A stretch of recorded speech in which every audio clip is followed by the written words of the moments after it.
Welcome to the Life of Study. So, now in this video, we will study the next topic of our economics, that is properties of indifference curve. In the previous video of economics, I had completed the some basic concept of regarding indifference curve. So in this video, we will cover the properties of indifference curve. Okay. So without time wasting, let's move to the next topic.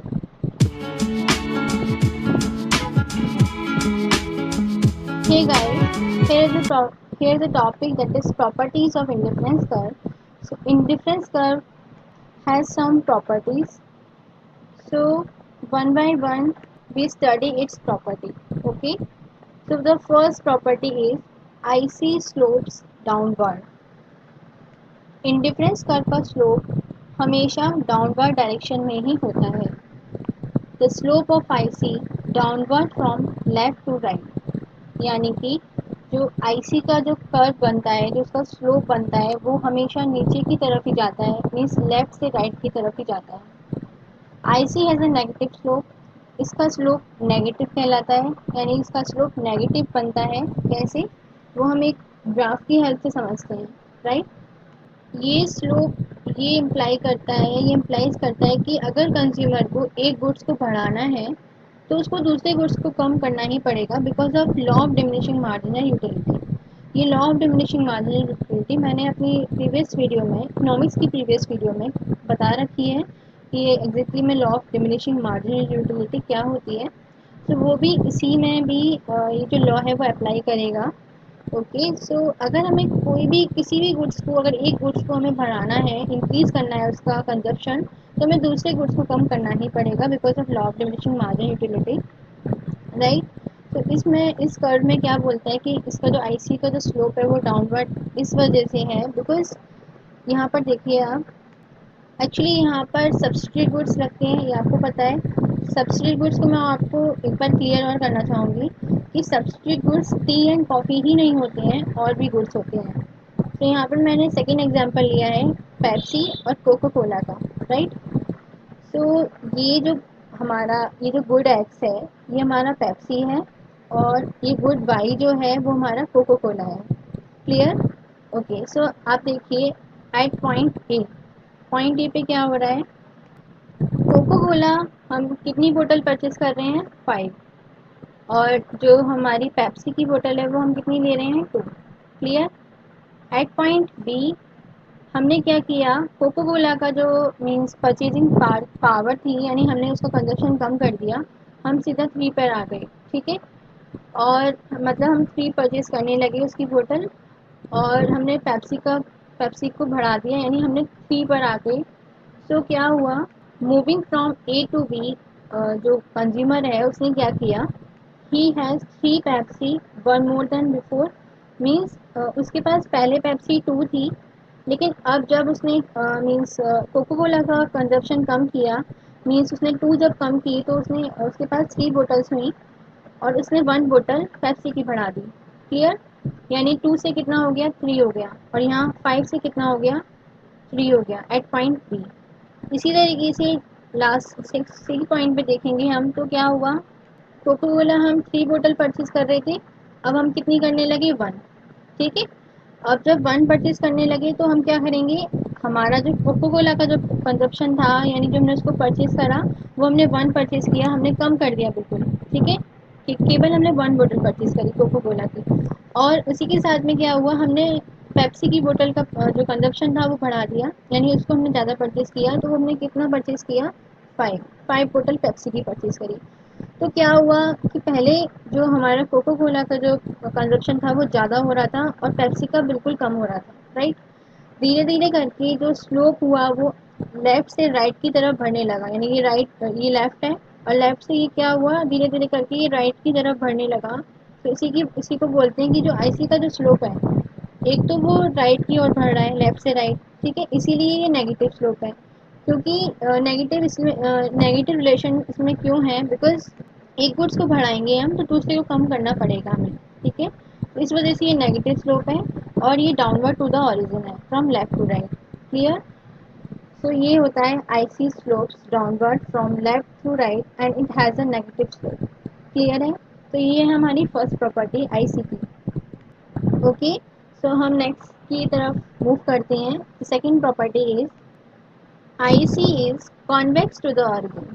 अब क्या है second property, IC जो है वो origin के convex है, means convex shape बनाती है, राइट।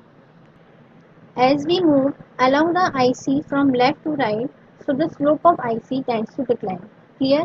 मतलब क्या हुआ, जैसे जैसे हम लेफ्ट से राइट की तरफ मूव करेंगे आईसी में, तो जो आईसी का जो स्लोप है वो डिक्लाइन होता जाएगा, मीन्स डिमिनिश होता चला जाएगा, वो गिरता चला जाएगा।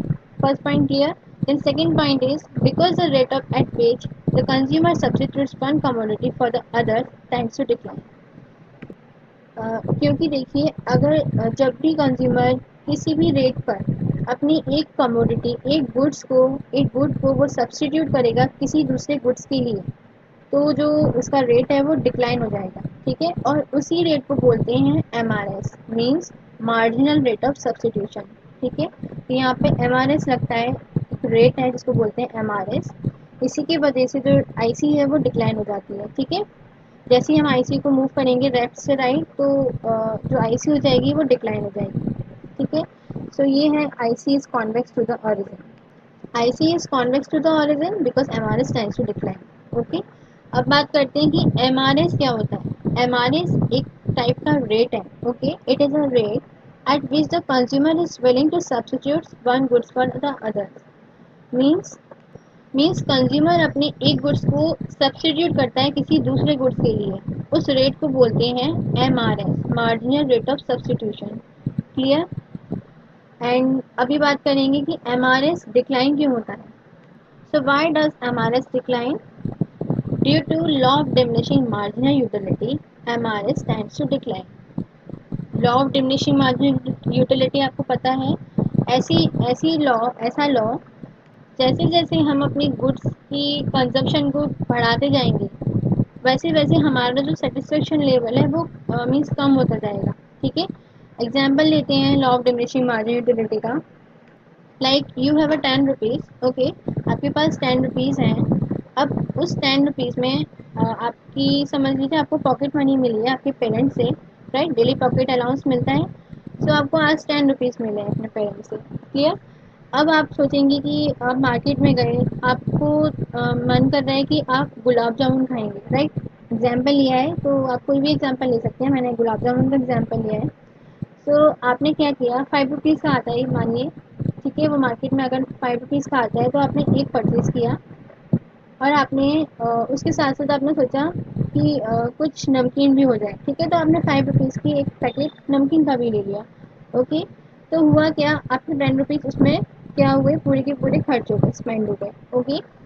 सो आपने जब मीन्स गुलाब जामुन खाया, तो आपने एक पीस लिया उसका, फिर और लिया, देन और लिया, मतलब आप उसको कंज्यूम करते चले गए। तो एक पॉइंट ऐसा आएगा कि आपका सेटिस्फेक्शन लेवल उससे फुल हो जाएगा, कि आपको मन नहीं करेगा खाने का, कि आप ये सोचेंगे कुछ देर बाद, कुछ टाइम बाद आप ये सोचेंगे कि अब काफ़ी हो गया, अब इससे ज़्यादा नहीं खाया जाएगा, राइट। और बिकॉज ये इतना ज़्यादा मीठा भी है, स्वीट है, तो इसीलिए अब नहीं हो पाएगा, इतना सेटिस्फेक्शन लेवल फुल हो गया। तो आप क्या करेंगे, अब नमकीन की डिमांड करेंगे, राइट। आप उसको कंज्यूम करेंगे। तो आपने क्या किया, उस गुलाब जामुन को आपने कम कर दिया, उसका जो कंजप्शन था कम कर दिया, बिकॉज आपका सेटिस्फेक्शन लेवल उससे ज़्यादा हो गया। इस वजह से आपने उसको कम किया है, राइट। और आपने जो नमकीन की डिमांड है वो आपने बढ़ा दी, राइट। तो क्या हुआ, यही हमारा law of diminishing margin utility कहलाता है, कि जैसे जैसे हम गुड्स को कंज्यूम करेंगे वैसे वैसे उससे जो सेटिस्फेक्शन हमको मिलेगा वो हमें कम होता जाएगा, राइट। कि जैसे देखिए आपने गुलाब जामुन खाया, आपका सेटिस्फेक्शन कम हो गया, मीन्स सॉरी मतलब कम नहीं, आपका बढ़ गया कि हाँ चलो अब इतना हो गया मेरे पे, अब इससे ज़्यादा नहीं हो पाएगा। सो बताया भी था मैंने आपको कि एक पॉइंट और ऐसा आएगा कि हो सकता है तो आपको वॉमिट हो जाए, राइट। तो वो बोलते हैं नेगेटिव इफेक्ट, यानी वो पॉइंट आ जाता है नेगेटिव, कि जैसे कि अब ओवरलोड हो गया, इससे ज़्यादा नहीं खा पाएंगे हम, ठीक है। तो that is called law of diminishing margin utility.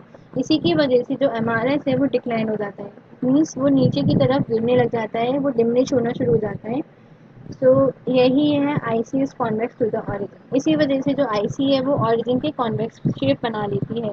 Okay, alright, अब बात करते हैं नेक्स्ट प्रॉपर्टी की। The next property is higher IC shows higher level of satisfaction.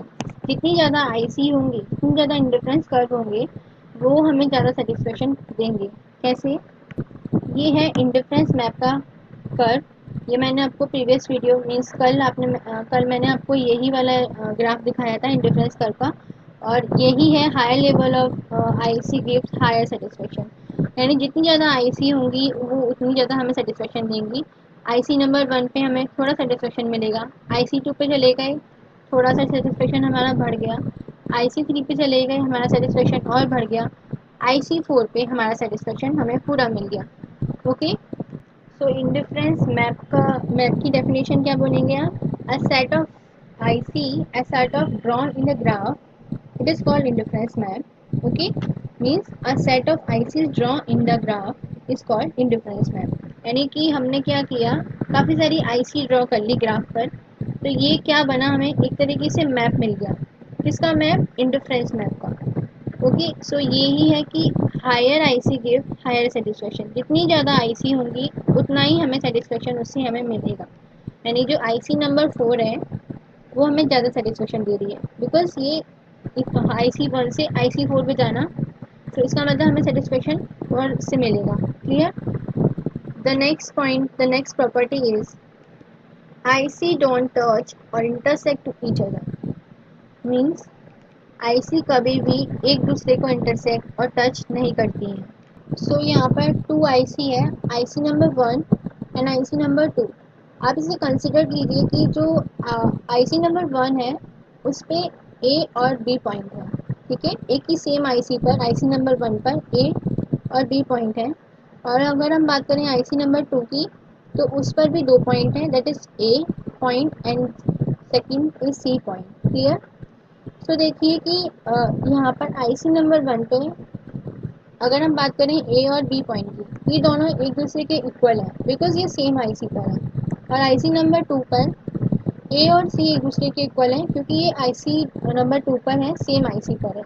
Okay, सो अगर आईसी नंबर 1 पे ए इजिकल टू बी है, मतलब ये दोनों एक दूसरे के इक्वल हैं, और आईसी 2 पर ए इजिकल टू सी है, यानी ये दोनों एक दूसरे के इक्वल हैं, तो ये भी तो हम कंसिडर कर सकते हैं कि जो बी है वो सी के इक्वल हो, राइट? बट ये लॉजिकल नहीं है। क्यों नहीं है?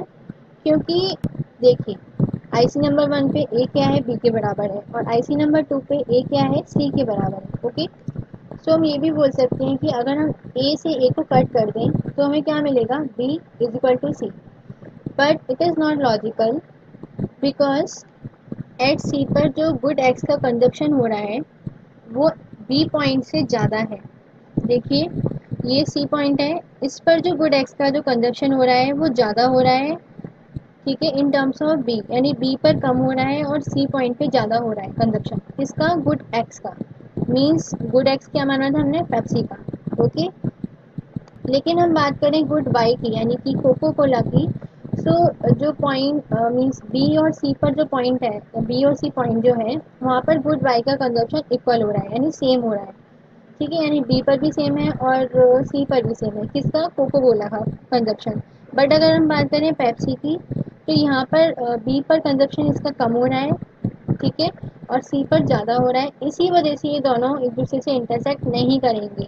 ठीक है, भले ही वो दोनों आईसी एक दूसरे के बराबर हैं और यहाँ इस वाले पॉइंट पर भी एक दूसरे के पॉइंट बराबर हैं, लेकिन because of B and C point अगर वो नहीं मिल रहे हैं तो इसी वजह से जो इंटरसेक्ट आईसी का जो इंटरसेक्ट है वो नहीं होगा, यानी वो दोनों एक दूसरे को कट नहीं करेंगी, टच नहीं करेंगी।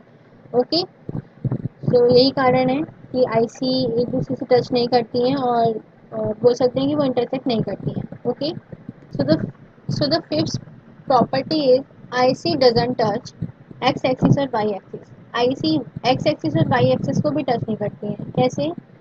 देखिए, मैंने आपको बताया था कल वाली वीडियो में भी कि आईसी जो है वो दो गुड्स को कंसीडर करती है, good X and good Y. यहाँ पर एग्जांपल लिया है, कल मैंने टी एंड कॉफ़ी का लिया था, बट आज की वीडियो में इस एग्जांपल में मैंने लिया है पेप्सी एंड कोको कोला का। ओके, सो आईसी जो है वो एक्स एक्सिस और वाई एक्सिस को इसलिए टच नहीं करती है कि ये देखिए, यहाँ पर ये वाई एक्सिस पे टच हो रहा है लेकिन एक्स पे नहीं हो रहा है, यानी ये एक आईसी ये बन रही है तो क्या होगा इससे, अगर आईसी वाई एक्सिस को टच करेगी तो जो कंजप्शन होगा गुड एक्स का वो बिल्कुल ज़ीरो लेवल पे हो जाएगा। ठीक है, जैसे ही आईसी जो है वो गुड वाई को टच कर रही है, यानी सॉरी वाई एक्सिस पे टच हो रही है, सो और जो गुड एक्स है यहाँ पर क्या हो रहा है कि गुड एक्स का कंजप्शन कुछ भी नहीं हो रहा है, यानी कि एकदम ज़ीरो लेवल पर है। इस वजह से जो आईसी है अगर वो वाई एक्सिस पे टच हो रही है तो वो गुड एक्स का कंजप्शन बिल्कुल ज़ीरो हो जाएगा। सो ये जो आईसी है जो वो वाई एक्सिस पे टच नहीं होगी। अब देखते हैं एक्स एक्सिस पे क्या होगा। The same condition apply on x axis also, कि अगर ये एक्स एक्सिस पर टच हो रही है तो वाई का जो कंजप्शन होगा यानी गुड वाई का जो कंजप्शन होगा वो भी क्या हो जाएगा, ज़ीरो हो जाएगा। Okay, so touching X axis IC would mean zero consumption of good Y. Clear है? सो ये था हमारा आज का topic, properties of indifference curve. I hope you understood well, you learn well. अब हम नेक्स्ट वीडियो में बात करेंगे कि कंज्यूमर बजट क्या होता है। ठीक है, okay guys, thank you so much for watching this. If you learned this concept, so please subscribe my channel and press the bell icon, by which you will get notification of my uploading video. Okay, so thank you so much for watching this.